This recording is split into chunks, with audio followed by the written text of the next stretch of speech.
Do you believe that you create your own reality?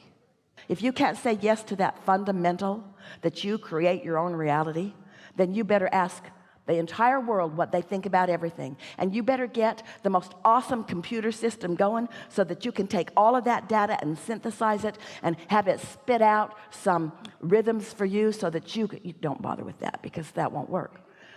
You don't know that you create your own reality? I do. No, you don't. Well, exactly. So why badger me into having to? So I keep going back to. If you don't create your own reality, who does? Nobody's ever going to come to this hot seat again. I know. You'll be so afraid. If you don't create your own reality, who does? Who creates your own reality? Do you believe in law of attraction? Yeah.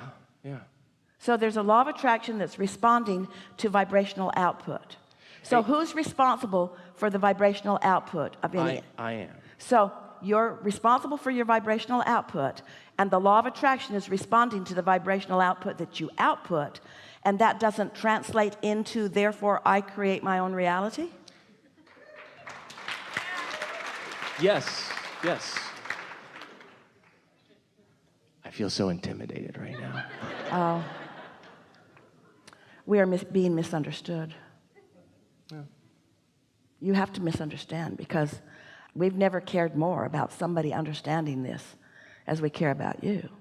But we can't change your point of attraction. We can just flow what we know. And our intent is not to intimidate you, but to stimulate you, to activate you, to hold the vibrational frequency so that you can't miss it, you see. I think I have very mixed vibrations, obviously. Some things manifest and other things don't. And so I get in my head about what, even getting up here, it slightly confuses me, because I did have doubts about getting up here over the last few months. Did you hear what we said earlier, that we would call people forward to have conversations that would be of benefit to everyone? Yeah. You don't think this is of benefit to everyone? You don't think that they don't have doubts, that they're not sure, that they want to be tuned in, but they're not sure when they are? In other words, you represent a lot of people on the planet who are just beginning to find your way in all of this. I don't see the line sometimes between where the clarity is, and I expect it and it's an assured thing where I don't even have to expect it because it is, versus the wavering back and forward. I determined I'm just going to go up there. I don't even have to have a question. That's why I kind of fumbled up here, because that would have given me resistance, I suppose.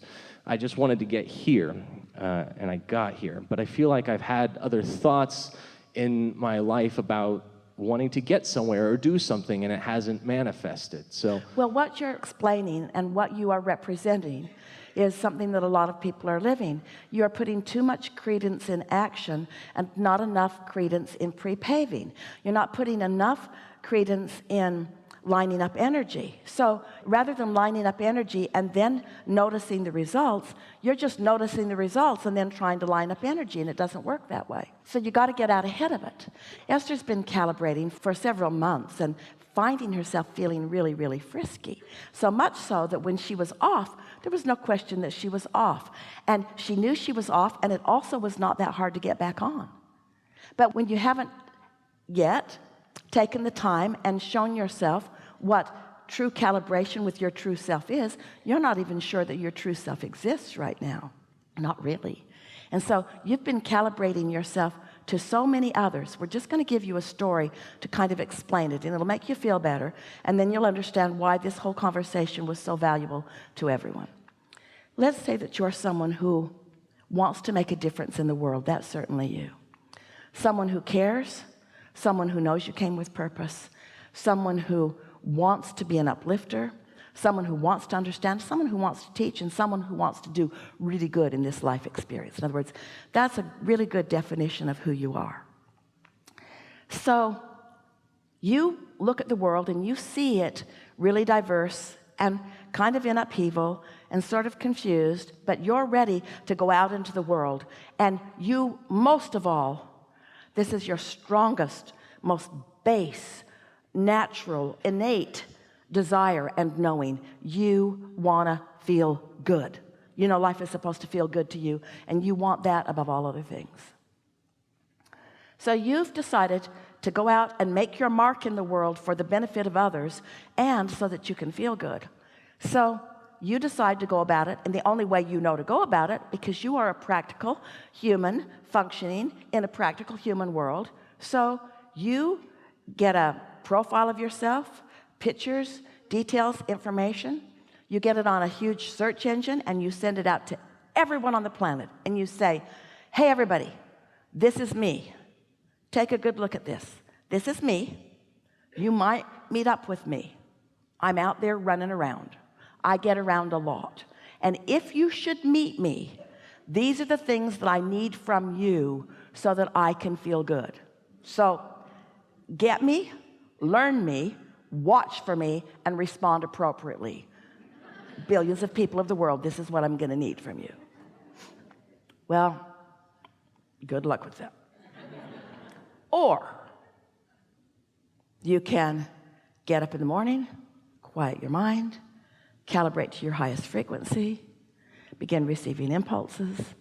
You can care about the way you feel. You can calibrate to your emotions, and you can be a vibrational point of attraction who goes out into the world and can't get anything less than what you've calibrated to. Now that's always true. It's just that you're calibrating in a sloppy way, where almost everyone is. You're not calibrating deliberately. You're calibrating by what you see, by what you hear on the news, by what you read, by what happened before, by what you remember, by what's happened to that one and that one. You might as well just send out that profile to the world, because it's kind of that kind of a crapshoot, isn't it? Or you could really calibrate. You could calibrate yourself so well that a week or 2 or 3 down the road, when you go out into the world, you'll start making the association between your deliberate calibration to emotions that feel good, to real things that you feel, and the response of the population, the vibrational population of the world. We're talking about the way you rendezvous with traffic, with individuals, with animals, with birds, with insects, with weather, with thoughts, with ideas, with everything. You will show yourself that you calibrated and that the universe is responding to you. And then you will know your power. Until then, it's just a whole bunch of words. We enjoyed this a lot. Good time for a segment of refreshment.